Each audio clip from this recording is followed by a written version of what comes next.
लेकर आना, देकर आना, पूछ कर आना, सो जाना, मान जाना, लेकर जाना, होते हुए जाना, ऐसे बहुत सारे वर्ड्स होते हैं जिनमें आना जाना वर्ड का यूज किया रहता है। तो हम अक्सर क्या होता है ना कि बड़े बड़े सेंटेंसेस तो बना लेते हैं लेकिन छोटे छोटे वर्ड्स की इंग्लिश नहीं जान पाते, जैसे लेकर जाना, बुलाकर आना, या फिर सो जाना, पूछ कर आना, ऐसे छोटे छोटे वर्ड्स की इंग्लिश नहीं जान पाते हैं, जिसकी वजह से हम अपने इंग्लिश वाले सेंटेंसेस में इनका यूज नहीं करते हैं। तो आपके साथ ऐसा कभी ना हो, आपकी बेइज्जती कभी ना हो, इसके लिए आपको ये वीडियो को पूरा एंड तक देखना होगा। बहुत ही छोटी सी वीडियो है लेकिन पूरा इन्फॉर्मेशन आपको मिलेगी कि किस वर्ड के लिए किस शब्द के लिए कौन से वर्ड का यूज करना है। तो चलिए वीडियो को स्टार्ट करते हैं। तो फर्स्ट है आपका लेकर आना।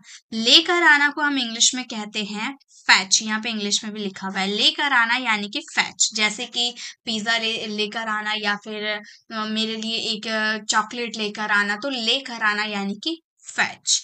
जैसे मैं तुम्हारे लिए पिज्जा लाऊंगा, मैं तुम्हारे लिए पिज्जा लाऊंगा, तो ये सेंटेंसेस को हम बोलेंगे I will fetch, I will fetch the pizza. आपको ग्रामर आते हैं तो आप कोई सा भी सेंटेंसेस बना सकते हो। जैसे कि हमारा फ्यूचर का सेंटेंस था तो हमें समझ में आ गया कि फ्यूचर में तो हम विल प्लस वर्ब की फर्स्ट फॉर्म का यूज करते हैं। ये फैच वर्ड जो है ये वर्ब है।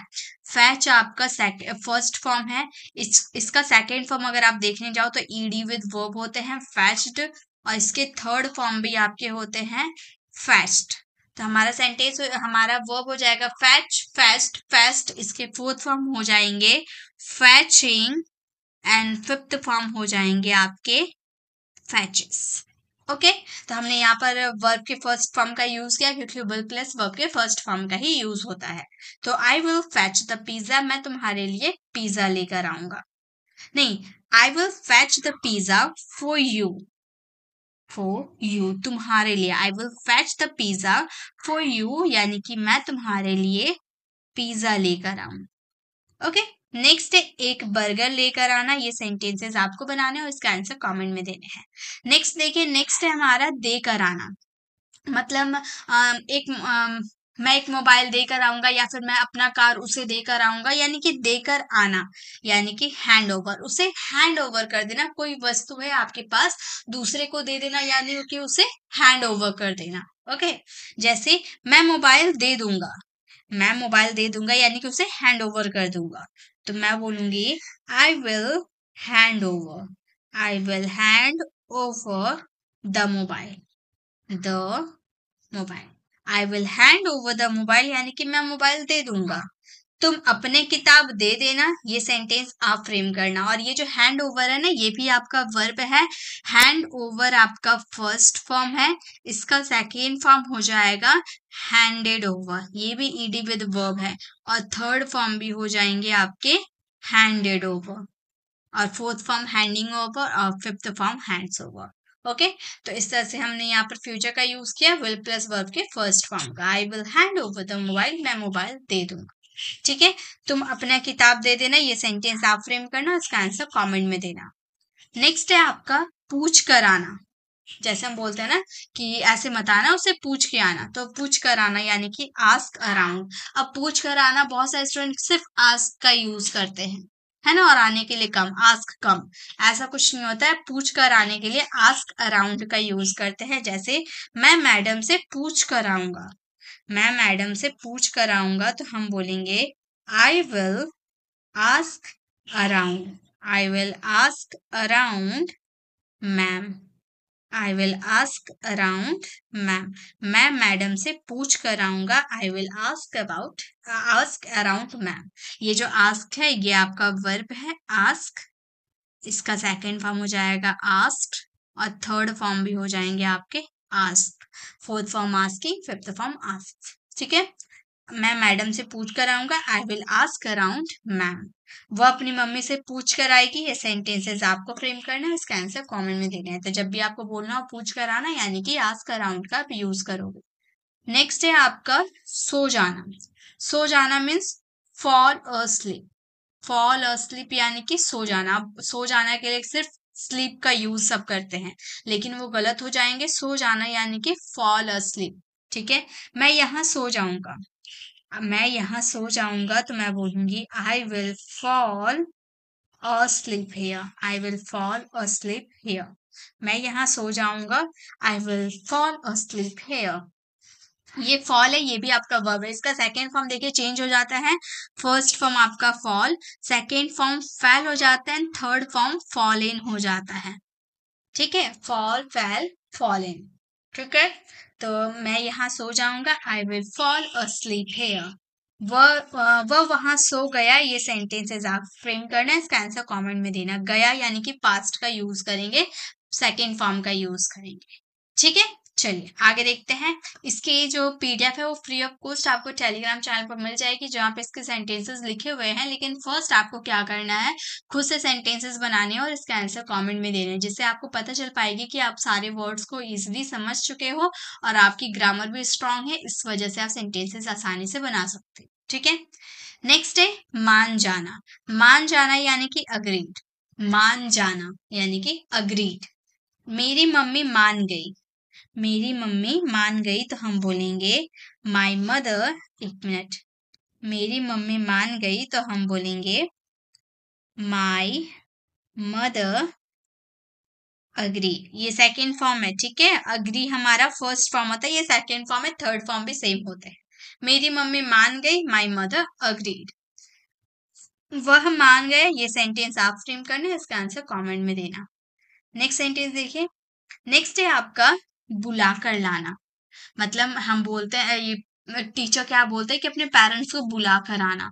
तो बुला कर लाना यानी कि कॉल इन का यूज करते हैं. बुलाना यानी कि सिर्फ कॉल का यूज नहीं करेंगे. बुला कर आना, कॉल इन.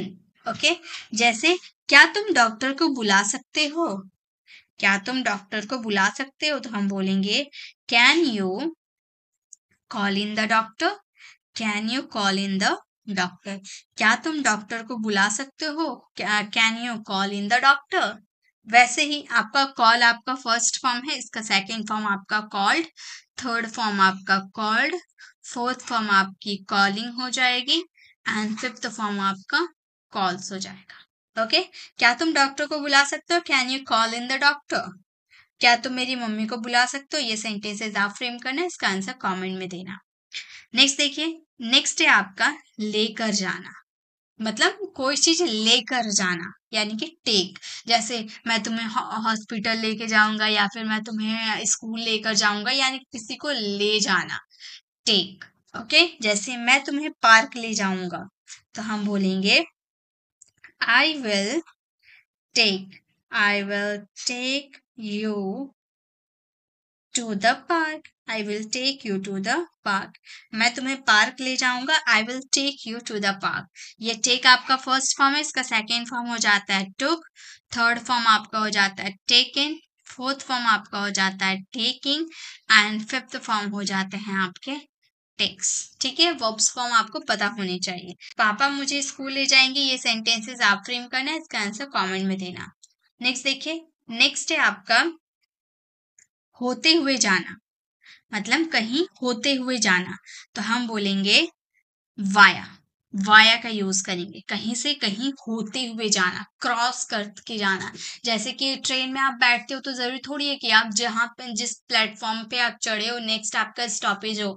ऐसा भी तो हो सकता है कि आपने चढ़ा, फिर बीच में कोई और स्टॉपेज आया, उसके बाद आपका हुआ, यानी कि वो जो स्टॉपेज आया उससे होते हुए वो आया, है ना. तो किसी से होते हुए आना. जैसे कि सेंटेंसेस देखिए. यह ट्रेन मुंबई से होते हुए जाएगा, यानी कि आपकी मंजिल, आपकी डेस्टिनेशन कहीं और है, लेकिन वो जो ट्रेन है आपकी डेस्टिनेशन जा तो रही है लेकिन मुंबई से होते हुए, मुंबई को क्रॉस करते हुए जा रही है. तो होते हुए यानी कि वाया का यूज करेंगे. यह ट्रेन मुंबई से होते हुए जाएगा तो हम बोलेंगे द ट्रेन या फिर दिस ट्रेन. हम बोलेंगे यह ट्रेन यानी कि this train will go. This train will go via Mumbai. Via Mumbai. यह ट्रेन मुंबई से होते हुए जाएगा. This train will go via Mumbai. यह ट्रेन पुणे से होते हुए जाएगा. ये सेंटेंस आपको फ्रेम करना, इसका आंसर कमेंट में देने. चलिए नेक्स्ट देखते हैं. नेक्स्ट है आपका बोलते जाना. बोलते जाना यानी कि रुकना नहीं, बोलते जाना। तो हम बोलेंगे केप्ट स्पीकिंग, बोलते जाना। केप्ट आपका वर्ब का सेकेंड फॉर्म है। और याद रखिएगा, जब भी आप कीप वर्ड का यूज करते हो तो उसके बाद हमेशा वर्ब का फोर्थ फॉर्म यूज होगा। चाहे ये कीप फर्स्ट फॉर्म में आए, सेकेंड फॉर्म में आए, थर्ड फॉर्म में आए, फोर्थ फॉर्म में आए या फिफ्थ फॉर्म में आए, डजेंट मैटर। लेकिन उसके बाद जो आपका जो भी एक्शन होगा वो वर्ब के फोर्थ फॉर्म में ही लिखा जाएगा। ठीक है, तो ये आपका सेकेंड फॉर्म है। फर्स्ट फॉर्म कीप होता है, second form kept, third form kept, fourth form keeping and fifth form keeps. Okay, जैसे वो बोलती रही, वह बोलती रही, तो हम बोलेंगे सी केप्ट स्पीकिंग। सी केप्ट स्पीकिंग, वह बोलती रही, सी केप्ट स्पीकिंग। ओके, रोहन बोलता रहा। ये सेंटेंसेस आपको फ्रेम करना है, इसका आंसर कमेंट में देने हैं। चलिए नेक्स्ट देखते हैं। नेक्स्ट एंड लास्ट है आपका पड़े रहना, मतलब कहीं फालतू में पड़े रहना। रिमेन आइडल, आइडल यानी कि फालतू में ही कहीं पड़े रहना, रिमेन आइडल। जैसे रिमेन आपका वर्ब है, ठीक है, इसका second form ED with verb होते हैं, थर्ड फॉर्म भी सेम। जैसे मैं पूरा दिन पड़ा रहा, मैं पूरा दिन पड़ा रहा, तो हम बोलेंगे आई रिमेन्ड आइडल। आइडल यानी कि फालतू में ही, आइडल होल डे, पूरा दिन यानी कि होल डे। तो हमारा सेंटेंस हो गया I remained idle whole day, मतलब मैं पूरा दिन पड़ा रहा। वह पूरे दिन पड़ी रहती है, ये सेंटेंस आपको फ्रेम करने, इसके आंसर कमेंट में देने। तो ये आपका इस 10 छोटे छोटे वर्ड्स थे जो हमारे डेली लाइफ में तो बहुत ज्यादा यूज किए जाते हैं, लेकिन हम इसके इंग्लिश नहीं बना पाते हैं। जैसे पड़े रहना, रिमेन आइडल, बोलते जाना, केप्ट स्पीकिंग, होते हुए जाना, वाया, लेकर जाना, टेक, उसके बाद बुलाकर लाना, कॉल इन, मान जाना, अग्रीड, सो जाना, फॉल अस्लीप, पूछ कर आना, आस्क अराउंड, देकर आना, हैंड ओवर, और लेकर आना, फैच। ये सारे छोटे छोटे वर्ड्स हैं, लेकिन छोटे छोटे वर्ड्स में ही हमारी मिस्टेक हो जाती है। तो अगर आप चाहते हो कि आप भी एक फ्लुएंट इंग्लिश स्पीकर बनो और आपको कोई भी वर्ड्स में तकलीफ ना हो, तो ये सारे वर्ड्स आप याद कर लेना। इसकी पीडीएफ आपको फ्री ऑफ कॉस्ट मेरे टेलीग्राम चैनल पर मिल जाएगी। अगर आप मेरे चैनल पर अगर आपको ये वीडियो अच्छी लगी तो लाइक कीजिएगा, अपने फ्रेंड फैमिली को जरूर शेयर कीजिएगा, जो सेंटेंसेस मैंने दिया है उसे जरूर फ्रेम कीजिएगा, इसका आंसर कमेंट में दीजिएगा। अगर आप मेरे चैनल पर नए हो और मेरे पढ़ाने का तरीका आपको पसंद आया तो सब्सक्राइब कर आने वाले बेल आइकन को जरूर प्रेस करें, ताकि रोज आने वाली वीडियोस की नोटिफिकेशन आपको समय पर मिल जाएगी। आज in the next video, till then bye bye, take care.